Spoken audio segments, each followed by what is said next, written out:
Hey everybody, I'm Michael Monaco. And I'm Bobby Salveson, and we are the Hazmat Guys, bringing you the knowledge and insight to make your job a little bit easier and safer. But before today's show, let's listen to our sponsors. From traditional headsets to in-ear communications, Cavcon offers rugged and reliable choices for any communication challenge and any harsh environment. Cavcon's award-winning Talk Through Your Ears technology is specifically designed for clear and consistent in-suit communications. Whether you're working from a quiet control room or responding to an incident in a full level A, Cavcom has the comm system that's right for you. Any suit, any respirator, any radio, any environment. Check them out at cavcominc.com, that's CAVCOMINC.com, or give them a call at 866-547-4988. Hey everybody, we have a great episode coming up today, but before we start the show, we want to share some exciting news from the Hazmat Guys. As some of you may know, we have been working on a hazmat drill book for quite some time, and we're pleased to announce that it is finally available on Amazon. This book was written by contributors from the hazmat community based all around the United States, and we think it will provide a ton of value for both you and your department. The title of the book is The National Emergency Response Hazmat Drills, 50 Drills to Improve Your Team, better known as NERD. No, this was not a mistake. Anyway, the goal of the book has been to help the hazmat community, and we hope that you'll take a moment to check it out and share it. We have the link in the show notes, and if you have a moment, please leave us a positive review in Amazon. We'd be very grateful. We wanted to get NERD on the bestseller list and give more exposure to our community. Again, the book is called National Emergency Response Hazmat Drills, 50 Drills to Improve Your Team, and there's both a paperback and Kindle version available. Thank you, everybody. Now let's get into the show. Hey everybody, and welcome to another episode of the Hazmat Guys. Today we're doing a little bit of a hot wash. It's sort of a mix between a hot wash and a what would you say, like an email question, kind of a slurry. We're going to kind of explain a couple things and what we would have done. So stay tuned. A little bit of ammonia. Yeah, just a couple of things to get out of the way. We are going to be in March 6th of 2019, the Wisconsin State Hazmat Conference. I will be flying, for those of you that may be nerding out prior to me getting out there, but I will be in California for two lovely weeks doing hazmat. What are you teaching? I usually do a little bit of the heavier stuff, the wet chemistry, the advanced hazmat metering, and that kind of crap. Chemical physical properties. Yeah, that kind of thing. I like doing that stuff, and it seems a lot of people don't like to do it. I guess it's daunting, but that's the best part of hazmat class. I know. If you're not there playing with this shit, what the hell else are you having fun doing? I really have fun doing these classes, especially the wet chemistry, because you can blow stuff up. And and they do. They out in California are heavy duty into their chemistry. Yeah, very, very, very, very strict, and I'm not going to say it's where we work is a flim-flam shop, but I'm saying in comparison we are. Wow. Yeah. It's like the difference between like, hey, look, it's a chemical, and right. Yeah, now you can actually identify it and stuff. It's pretty cool. But also, New York State, our home conference, is going to be April 12th. Yes, the creepiest building you will ever have a hazmat conference in. Yeah, you actually get to take some pictures with ghosts, real ghosts. Yes. Not the heart type, but the good ones. And then you got the Midwest, which is a new one for us, is May 2nd through the 5th. That should be an interesting one. It's like just outside of Chicago. That's a first for me, at least. I've never seen this one, but I'm kind of looking forward to it. That's about it. All right, very good. And once again, you want us to come out and do a little bit of classroom love for you, jump onto the website, send us an email. Yeah, so what? All right, so when I saw, and again, we've been trying to play this whole new game where we surprise each other with a topic. Surprise! Surprise! Look at me. To Bob's chagrin, he's always like, there's nothing up. I'm like, nope, nothing today. He's like, oh, okay. But this one is like, and you know what? This one's ammonia, right? This is a specific occurrence that happened with ammonia. And you might be saying, oh my God, this is like the third or fourth episode they did on ammonia. But here's the statistics. You're likely to come across it. Yeah, just a little bit. right? I mean, just like, a little bit, and it's making a comeback. Like Yeah. this isn't a chemical that it's like, oh, it was used in old refrigeration units. Here's the deal, people. Ammonia is really toxic to you, but it's really good for the environment. right. So the environmentalists don't really care that you're going to die if it leaks out. They care that, the birds are flying and the butterflies are flapping their wings. So Right. if it's But good for the environment. You know what? One of the head fakes, and this is one of those ones that's just I cannot. I don't know. It just bothers me is that when you have ammonia in transport, it comes off as the green non-flammable gas, and it's like, Yeah. oh, okay, it's not flammable. Right. It's a cute and fuzzy bunny. Right. Piece of It's like helium that I put in my balloons. Right. Oxygen that keeps me alive, and ammonia. Oh, Sure. yeah. No I can problem. play with this stuff. But it's like 2 ticks below flammable mayhem napalm. Right. Like, so it gives you this enormous head fake, and if you look at like the table 6 reporting, the placards, the labels and stuff like that. If you go into like the second, third label and placard, you're talking about corrosive. You're talking about like poison. You're talking about flammable. I mean, like, yeah, okay. It's got a lot of baggage. It's got a lot of baggage with it, and so it is one of those commodities that we want to like just kind of make sure that we are addressing it in multiple different facets. For, strategy and tactics, and the flammoricity, which is Flammoricity. that's it's a new topic we like to get into. Flammoricity. That's a kind of a joke, but should I read the thing? Go ahead. Read the email, and then we'll take it from there.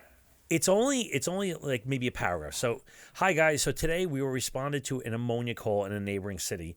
The company was offloading liquid ammonia from a commercial ice maker and running the product out of the tank and into a 55-gallon drum with a garden hose of running water. I don't know if they meant the garden hose was to run water, whatever. Let's come back to that. Someone called because they smelled ammonia. I hope they did. There was no active leak, just a drum of ammonia water and runoff going down the sewer drain. Upon arrival, we had a frost line on the tank and a strong smell of ammonia. I would love to know what you guys would do in your course of action on this call. So there's a lot there to unpack. All right. So the original container that would be the container that's actually holding the quote unquote liquid Product. ammonia. Right. Yeah. The product. So if we look at our chemical physical properties for ammonia, you're going to see that it's a gas at standard temperature and pressure, right? It has a high enough vapor pressure. It wants to be a gas. So we are talking about a liquid inside a tank, very similar to propane, right? It's been compressed. It becomes a liquid inside that tank. Good point. Now, I just want to pull out what Mike just said there because it's an important observation here. There's 2 ways you're going to get a gas, really, really wants to be a gas, into a liquid. That's either by temperature or it's by pressure. And in this case, it's by pressure. By pressure. Because if you had it by temperature, you wouldn't see the frost line. It'd be insulated. Right. Right? Yes. Yeah, 100%. That's 100% right. It would be in a cryogenic cylinder. Yes. Okay, so continuing on. So now we have this gas in a tank that has been purged. Yes. We'll say, or released. Or in the process of being process purged. of being released. Okay. So I don't fully understand why. I have a feeling it has something to do with the actual makeup of the refrigeration units, in which you have oil and ammonia mixing inside these tanks. But for some reason, when they abate these systems, they don't just draw out the product and put it into another cylinder.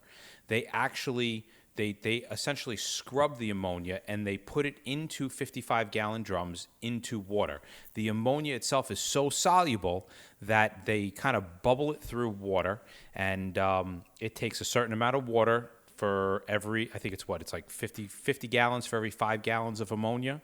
Yeah. something. Yeah. Yeah, And it's pretty much missable. I mean, it's like pretty much unlimited. right. But it has a certain saturation point. Right. It does have a certain saturation point. So, you get I want to say it's 5 gallon. Don't quote me on it, but it's about. So if you have a 50-gallon tank of ammonia and it's filled with ammonia, you're going to need, what is that?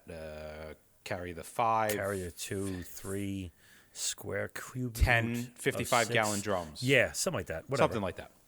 So that's the way that they do this. So when they're purging the system, right, they're actually, the liquid has, the pressure inside that tank is being reduced. Mm-hmm. The gas is being piped through a hose going into a 55-gallon drum, and it essentially bubbles off until there's a certain amount of gallons is pumped out, or there's a certain solubility, and then that's it. They turn off the system, they pull the hose out, they cap that ammonia, and you essentially have clear Windex.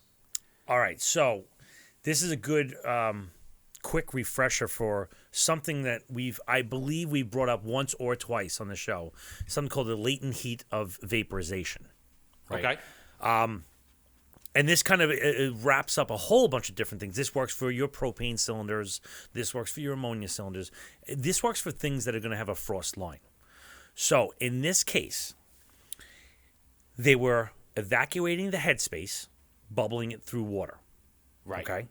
Now this is being held in a solution, in a liquid. Real quick, what do you mean bubbling off the headspace? Okay. So, because this is in a liquid in the original product tank, once I start releasing the head pressure, this thing really wants to be a gas, right? So it's trying to catch up with the headspace loss by boiling. And I mean this literally, guys. It's boiling out of solution. At room temperature, it's boiling, right? So evaporation is a surface phenomenon. Boiling is an entire vessel phenomenon. This thing is boiling from the bottom to the top, trying to catch up with what you're putting through this bucket. Okay, so then where does the latent I'm an idiot. Where does the latent heat of vaporization part come from? Okay, so this is where it gets a little like, holy cow, right? Every time a bubble is liberated to refill that headspace, the liquid... Freedom, right? It's marching up there with the flag, whatever. Anyway, every time a bubble is liberated and it goes to the top to fill that headspace, the liquid gets colder. Okay? Right. Now, we are used to seeing this on our stove, and you go, wait a second, but when the thing's bubbling, it keeps getting hotter and hotter. It's because my stove is overwhelming that whole cooling process. But in this, where there's no input of heat, it's getting colder and colder. Now, going back to those whole gas laws that we talked about, Boyles and Charles and those jerks, yes, right? As I get colder, my vapor production goes down. Ergo, my pressure goes down. So now it gets less and less, and it's almost making itself stupid. It's slowing down to the point that it's not vaporizing. It's not vaporizing, which is the point where there's 0 PSI. Now, this happens a lot of times in propane, where the chief will get there, and by the time the hazmat company gets there, he goes, yeah, it's not leaking no more. But there's still 2 gallons of liquid still in there because it's so freaking cold. It's at its point where it's just not boiling. It made itself so cold. So what you got to do is actually pick up the tank and shake it a little bit and say, oh, no, there's liquid in there. So in a situation like this, it would make total sense that a hazmat team would walk in and see, even though there was no quote-unquote leak, yes, a frost line somewhere on that tank. All it did, when I hear that this guy says that there's a frost line and there's no leak, all it's telling me is it boiled itself stupid. It's sitting in there waiting to warm up to start producing some vapors again. And that frost line is how much product you still have in there. So what a good technician would have done is slow down the purging to keep it from frosting. Then you can evacuate the whole freaking thing. Right. Or you can put some water on that cylinder and try to and heat warm it up a little bit, right? Warm it up. Exactly. And you know what? This is the side note. I'm sorry I'm consuming so much of this thing, but here's where we get into trouble with condensing the nonsense with our tactics is that, and I'm going to say this generically across the world, let's say our hydrant temperature, the water that comes out of a hydrant is like, let's say 50 degrees, right? Fahrenheit. So now if I have a tank that is at 10 degrees Fahrenheit because it's punching itself stupid, Right. and I come up and as a chief and go, put some water on the thing. Let's keep We got to it cool. cool it off. What you just did was warm it up, and now it's going to start producing faster. Yes. Do you see? Like, there's actually reasons to why we do want to do it for fire, and not because it punches. In my opinion, punching itself cold is awesome. Exactly what we wanted to do. Let it go, baby. Right. The genie may be out of the bottle, but the genie's really tired. Oh, it's tired. It's really tired. It doesn't want to do shit. It's like just chilling. Yes. So far, everything seems pretty legit. I think that if we had arrived on scene, now the question is, what would we do? So we wanted to give a little bit of background on this because it's not your typical ammonia leak.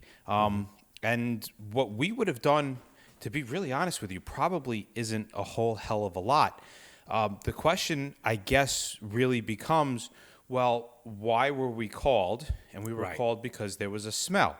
Now, would I expect, a lot of times when we arrive on scene, we have to ask ourselves, is this situation what I would expect to come across? And Yes. I think that if for this situation, I would expect to come across this. I would expect that if a system was being evacuated and it was bubbling into 55-gallon drums, that somebody would smell ammonia within a pretty far radius, call it in, and we would show up, and this is exactly what we would see. And we probably wouldn't do anything. Right. I mean, in all reality, are people going to pick this thing up?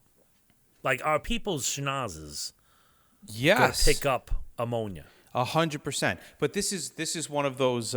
This is very similar to natural gas, in a way, right? So we all know that natural gas normally doesn't have a smell, and they put in an odorizer called either ethyl or methyl mercaptan, and this mercaptan has the ability to smell long before the flammable limits are reached, right? Like you smell natural gas and you walk in with your CAD bead sensor and you get 0%. And you're like, well, I don't understand how the hell that can be. I clearly smell it. This machine must not be working.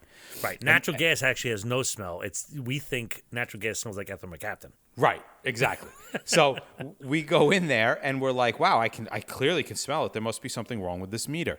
Well, ammonia is very similar to the regard that you can smell it at such a small amount, way, way, way before it becomes dangerous to you, that we're literally talking 1 part per million. Your nose can pick this stuff up at like 1 part per million. So you walk in and you're like, wow, I'm being knocked over. Literally, I've walked into places where I didn't have my mask on or you're out in the street and the wind shifts. And you think you're in a safe area, and you're like, holy crap, what the hell did I just get hit with? You look down at your meter, and it's reading 10 parts per million of ammonia. You've heard us talk about First Line Technologies' Dahlgren Decon solution and the FiberTech wipes and mitts. They've just come out with Enhanced Decon Systems Kit, which contains everything you need to quickly decontaminate 6 to 24 operators and all their gear in one fully equipped grab-it-and-go bagged.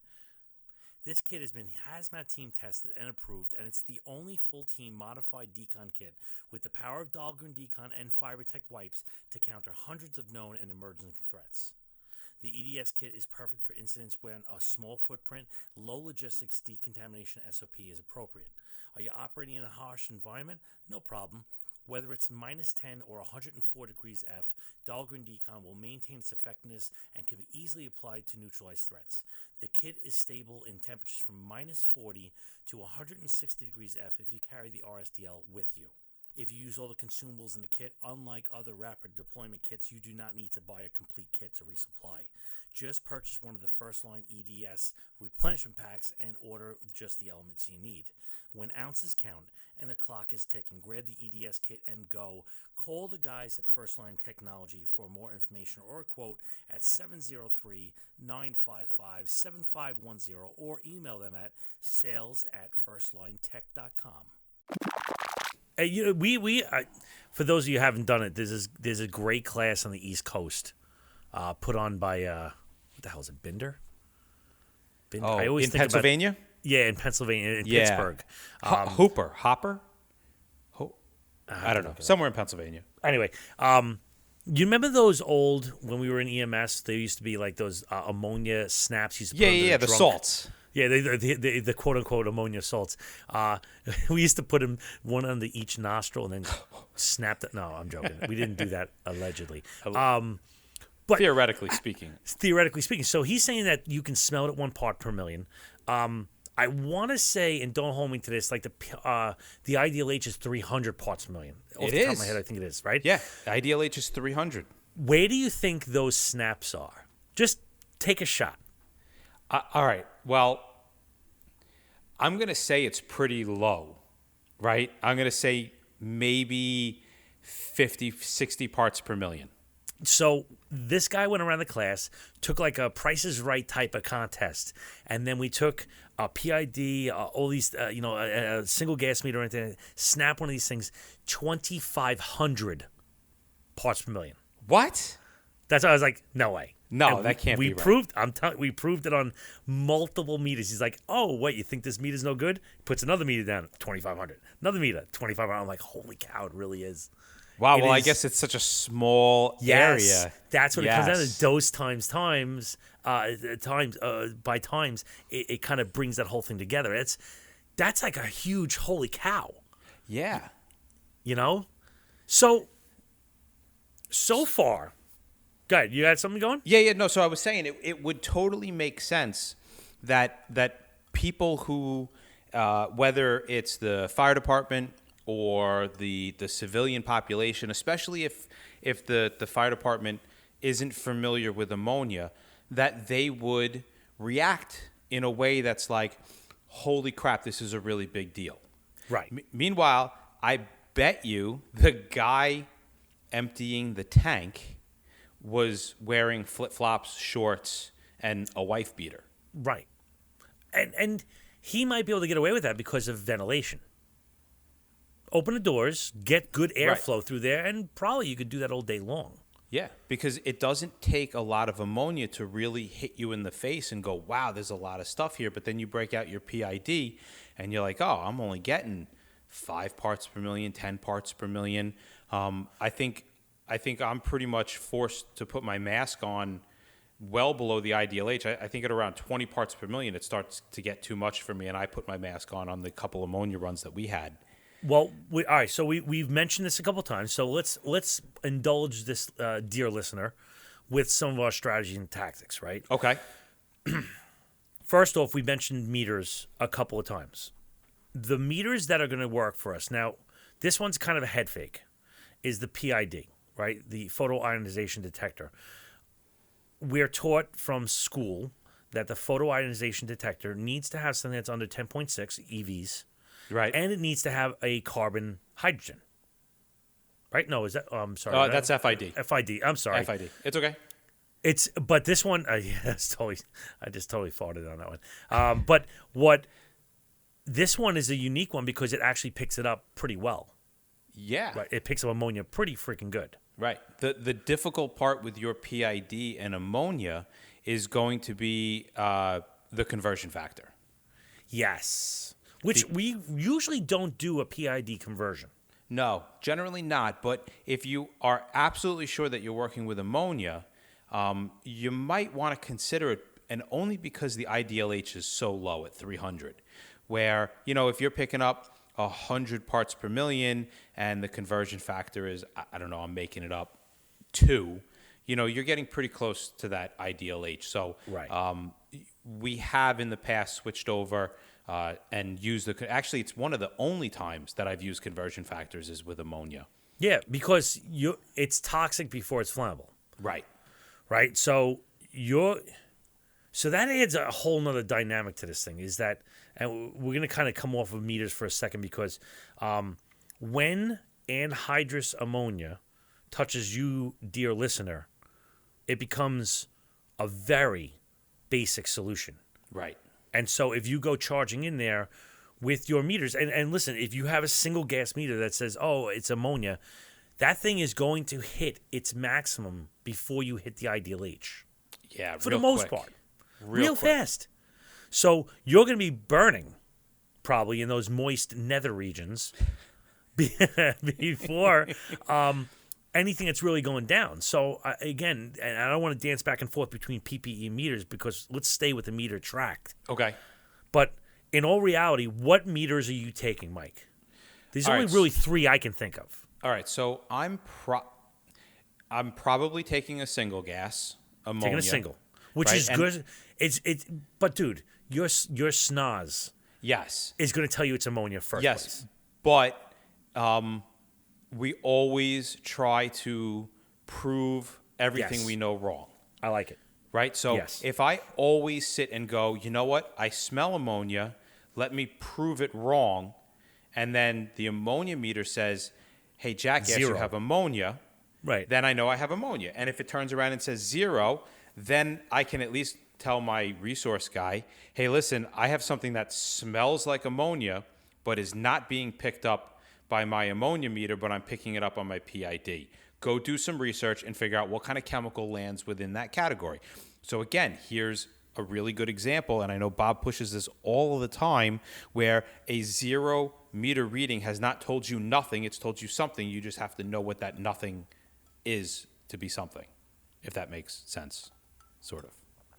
Yeah, I'm on it. So yeah, I'm thinking at least and I don't have to carry. This is a big misconception too, right? Just because I choose the ammonia meter, which only goes up, I think, to like 50 parts per million, something ridiculous like that. Just because I have it doesn't mean I have to carry it with me. It goes off. I know I have ammonia. I take the damn thing. I turn it off. Chuck it. And I throw it off to the side. I don't have to take that with it. I don't need to go any deeper with a beeping meter that's telling me something I already know. Take it off, throw it to the guy on the truck and say, hey, let this clear out. And then I'm taking with me my PID, because now that I know it is ammonia, I can now get a really good idea of the concentration, and maybe help me find a leak or find out what's going on. I'm going to have a CAD bead sensor with me, right? Okay. Because I want to make sure that I'm not reaching any kind of explosive limits, even though it's going to depend on the situation. If I have massive quantities of ammonia pumping out of something, there's a pretty good chance somewhere I'm going to be in an LEL. If I have a small leak, leak that I really switching can't find, way before I get to LEL land is way far away. So if I get to LEL land, I have to be so far past ideal H. I'm burning. If I'm reaching my LEL, my dingleberries are on fire. And that was probably a loud whistle. Yeah. And I only got one dingleberry to burn, so I am not sacrificing that little bugger. Right. So I'm not in the listen. It's all packaged in the same freaking meter, but I'm not bringing an LEL specifically. I personally, because my main everything is toxic before it's flammable. My main concern is toxicity. If I reach the toxicity threshold, it is a halftime wardrobe change. Yes. Right? Well, wait. Halftime wardrobe trade. Like the Super Bowl. Are you saying that you're not going to just immediately jump into your level A because somebody smells ammonia? No. We do not do wardrobe changes until my meters say to change my meters, my PPE. Period. End of story. 100%. There is no. I'm telling you, there are no exceptions. There are. All right. I'm going to get in trouble saying this, but there are very few. If you were to say to me, Mike, listen, man, you have a chlorine leak. Listen, man, you have an ammonia leak. Listen, man, you have an ethylene. Well, I don't even want to get into that. Some other leak. Where we're going to go? Yeah, you're probably in a level A. Or is it always level A? No. Dude, No. what happens if the wind is running east to west and I come from the east? I come with the wind on my back and I go with the meter, the valve, and I just shut it off. Maybe it's not. My meters didn't tell me to change. And I bet you this is a perfect example of something that Bob and I would get off the rig in our bunker gear and start with our meters just walking up to the scene and seeing what's going on. Yes. Because, and I hate to say it because we're not even getting into this today, guys, is that in all reality, that entry team, the quote, entry team that goes up there with the meters and they're like, yeah, I'm going to go shut off. They're the recon team, actually. Yeah. The backup team, the second team, is the guys that are actually shutting the valves. Right. They're not, you're not doing that. Right. Like, if you think you're going to be entry and then come out and change and then go back in and come out and go, you're retarded. You're not doing that. No. That's really what's not going in to a happen. big. Not if you're. Yeah, if you're looking for the source and you're doing all these other things. Yeah. It's You're not shot. happening. Yeah. So there's another meter. There is one more that we forgot. Go. pH paper. That was my third. Oh, that was your third. That was my third. My third is a single gas, a PID, and pH paper, and I'm good to go. Let me send me downrange. If my pH paper goes to blue, I'm expecting that. It wants to be a gas. It's Right. going to be basic when it hits water. I'm expecting that. That's a confirmation on what. If I single gas goes off and my pH turns blue, I have ammonia. Now it's just a question of what is it at. That's How my much? PID meter. So you're walking up to this scene in bunker gear. Yes. I'm assuming because that's what I would be doing. I shouldn't talk for Bob, but I would be walking up to this scene in bunker gear, and this begs the question. Okay, so you're in bunker gear. Your pH paper is going to turn at like 20 to 30 parts per million. I'm going to tell you Sure. that right now. Your PID is going to go off. So when do you pull out? If you have a massive leak, when do you pull out and actually start working in a vapor tight protection? And for me, that answer is really going to be when I feel something or if my PID shoots through the roof real fast. I'm gonna put one thing in between me burning. I'm gonna say we preach this over and over and over when we have an action, right? So I go in there, my pH turns blue, my my single gas starts beeping. I have confirmed it's ammonia. My PID starts raising up, and it's okay. I'm at a threshold where I take action. Great, I stop. What I'm going to add in here is I look around left, right, and I consider a multiple different tactics and options. Can I ventilate? Can I put a wind fan wall behind me, helping me? Because if I can change my air, I can change the atmosphere, I can change my tactics, my strategies, and everything, and still continue to do what I have to do. If I can change things, then I don't have to go do a wardrobe change. No. Because I've reversed my action. Do you see what I'm saying? 100%. I've brought the action back south. So that, listen, guys, take the glass. Take the roof. Put a fan, hydraulic ventilate me, whatever it might be. But I've now taken it from an action level back down lower, which means I can go further. But if I run out of options, I say, you know what, there's no ventilation, there's no engine companies, there's no electric, there's no this, that, and the other thing. Well, then you have shortcutted right to PPE switching. Right. Right? Right. So that's where that comes. Based upon what you have. Yeah. Right. And just to solidify, in a parting shot, why do we go to a level A for ammonia? We're saying it's a flammable. We're saying it's a toxic. Here's the key, guys. It's a toxic that's skin transmittable. Long before it's flammable. So I know that was an awful long way to go to really kind of answer his question, because he really does ask, I would love to know what your course of action would be on this call. So we did like a 20 to 25 minute setup to give you an idea of what our mind frame is when we're pulling up all the different things that we're talking about.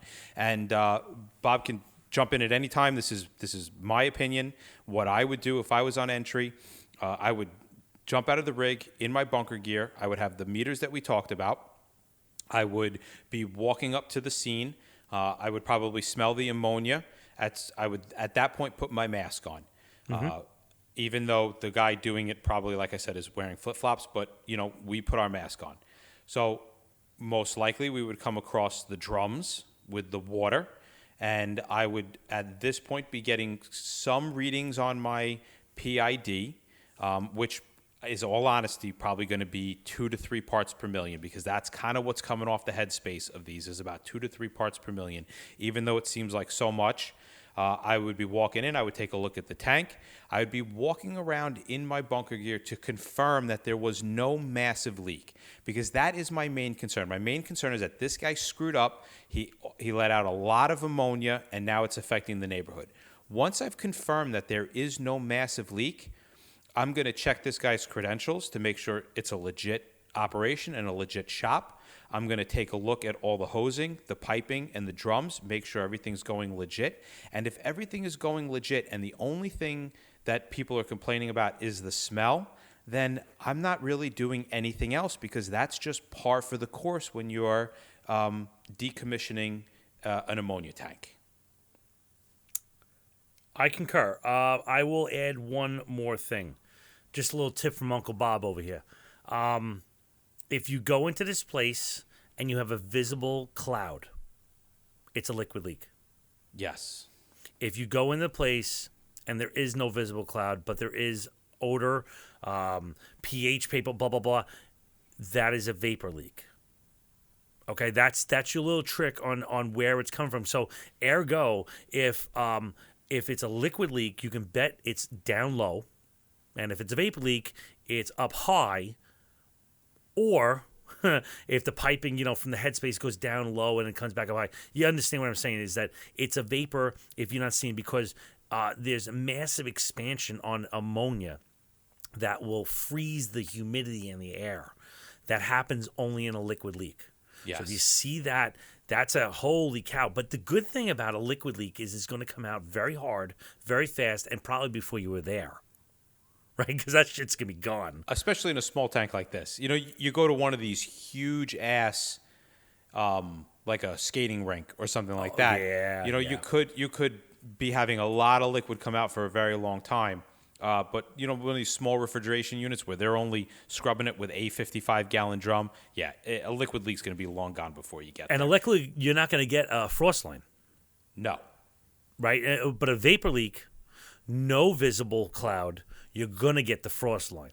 Right. So 2 different indicators of what kind of leak you have that'll help you determine your operations and that kind of stuff. Honestly, I don't disagree with Mike at all. I think that's exactly how I would do it too. So, yeah. All right. Any other questions, runs, things you guys want to talk about? Shoot us an email, and we'll do exactly what we did to your run right here and now. Well, not now, but in the future. Now we'll try. I don't know. If you have a moment, please head over to iTunes and leave us a positive review. And don't forget to check out the book, National Emergency Response Hazmat Drills, or NERD, on Amazon. Well, that wraps up another episode of the Hazmat Guys. You can find us on Facebook, Twitter, and our YouTube channel at The Hazmat Guys. And take a moment to call our comment hotline at 843-628-1484 and go to www.thehazmatguys.com and sign up for the newsletter. We seriously look forward to your feedback about any of the information provided, and we also want to hear about interesting incidents that you were a part of. So you can send us a note at feedback@thehazmatguys.com. And remember, any of the information that you share with us, if we put it on air, can always remain anonymous. Remember, guys, don't just get on the job. Get into the job.